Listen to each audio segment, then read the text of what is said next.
One of the main things I preach in my videos and in my course, which you can find in the description, is that you must be aware of your weaknesses if you want to be successful in life.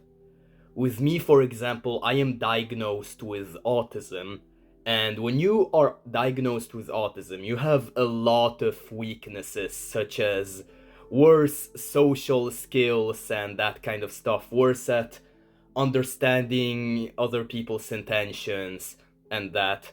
And now with this channel, I want to help other people with autism. And one of the main things I therefore preach is that you must be aware of your weaknesses. And so you might be asking, well, how can I be aware of my weaknesses? How do I find my weaknesses? Well, I'm gonna give you like two examples with my case, with like my personal backstory, and I will see if you can figure that out on your own. For example, if you have watched my other videos, you might already know that back when I was in high school, I used to think that I was attractive to girls. And so then when my crush rejected me and some other girls rejected me, I felt the need to prove to the whole world that I was indeed attractive and that the girls that rejected me were wrong, that they could not realize how attractive I was, but that I was attractive. So then I became desperate for a girlfriend. I started this YouTube channel where I initially tried to roleplay as like an Andrew Tate 2.0, and I tried to gain clout that way. And I was still desperate for a girlfriend, and all of that I did in order to prove to the whole world that I was attractive, that I was indeed attractive, and that I was not stupid back in high school for thinking that I was attractive. And that the girls that rejected me, they were wrong and I am objectively attractive.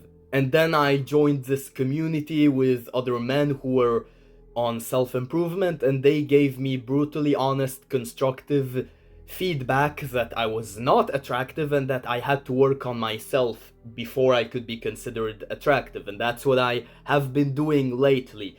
But the point is, I felt the need to prove that I was attractive, and I felt the need to prove to everyone that I was not stupid for thinking that I was attractive back in high school. And here's the thing, when you feel the need to prove to the outside world that you are something, if you truly were that something, you would have already succeeded in proving that eons ago. Just think about it. The reason why you still, to this very day, feel the need to prove that you are something, and yet have not succeeded, is simply because you cannot prove something that isn't real. That's just how science works. So I felt the need to prove to everyone that I was attractive because I was not attractive. I felt the need to prove to everyone that I was not stupid for thinking that I was attractive in high school because I was stupid for thinking that I was attractive. But let's get a little bit less shallow right now. I have kind of talked a lot about attraction and dating girls and stuff like in my videos, so let's talk about something different. You see, when I was in high school, I also had a history of forgetting things and like leaving my bag and my jacket and stuff in school, and then I would come home and my mother would be like, "Hey, where's your bag? I cannot find it." And I was like, I don't know. And she was like, "Did you leave it at school? Did you forget again?" And I was like, "No, Mom, I don't forget things." And then I would go back to school and there was my bag, there was my jacket, there were all the stuff, and I had indeed fucking forgotten. And why did I have such a history of forgetting things? Well, I guess it's because there's something wrong with this brain! What you have witnessed right here is an autistic meltdown. And I have been told, obviously, that having those autistic meltdowns is wrong.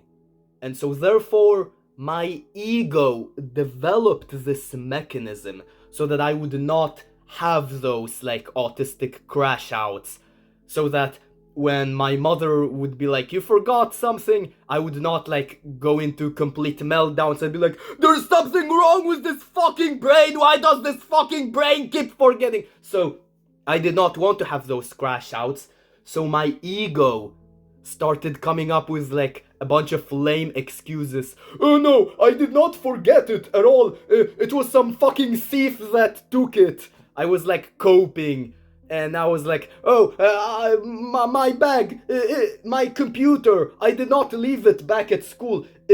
I took the computer with me, I just cannot find it, but if I look a little bit more, I will eventually find it, I swear to God, like I will find it. And then I did not find. And then I went back to school, and indeed my computer was there. And I was like, I did not forget that computer, it fell off me, I did not even realize, I fucking took it with me, I'm not forgetful. And sometimes I would literally like lash out at my mother and be like, I am not forgetful, I am not forgetful, I am not forgetful. And this kept happening like throughout college. Whenever I would leave something, I am not forgetful! Like, whenever I would come home and be like, wait, I cannot find this. Where did I put it? No, I did not leave it back there. I am not forgetful! Fast forward until last summer, when I was working in the United States. When I was supposed to come back home, like here to my home country, then I was looking in my bag and I was like, wait a second, I cannot find this really cozy red coat that I got once upon a time from Santa Claus. Wait, I cannot find it. Where is it? I did not leave it. I am not Bro, stop. This was the first time in history that as soon as I was about to have the usual crash out that I am not forgetful, I was stopped by like this other part of me. I had like a dual personality, and it was like a parent of me. Christian people might call it the Holy Spirit, but there was like this part of me that suddenly stopped myself and was like, bro, if you feel the need to prove to the outside world that you are not forgetful, then you are forgetful. If you really could prove to the world that you are not forgetful, you would have succeeded eons ago. The reason why you still haven't succeeded is because you cannot prove something that is not real. That's just how science works.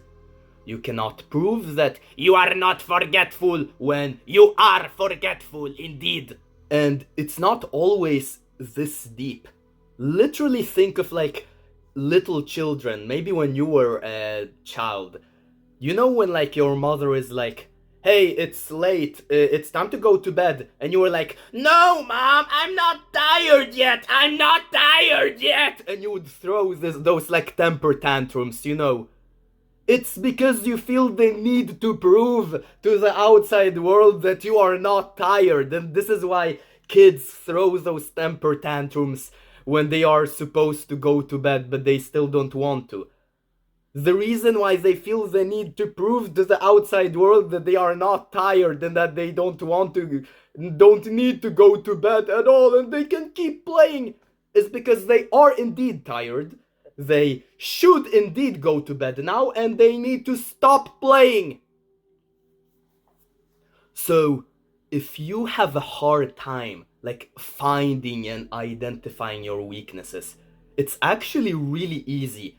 Literally look within yourself. Look at where you have like this ego, this narcissism to like prove that you are indeed attractive, you are indeed not forgetful or whatever. That is where your weakness lies. If you, for example, need to prove to everyone that you are intelligent, then your intelligence is the weakness. You are not intelligent, bro. If you feels the need to prove to everyone that you are such a nice guy, then being nice is literally your weakness. You are not nice, bro. And so on and so forth. Literally, look at your ego. Look at your narcissism. There is where you find your weaknesses. So I hope this helps.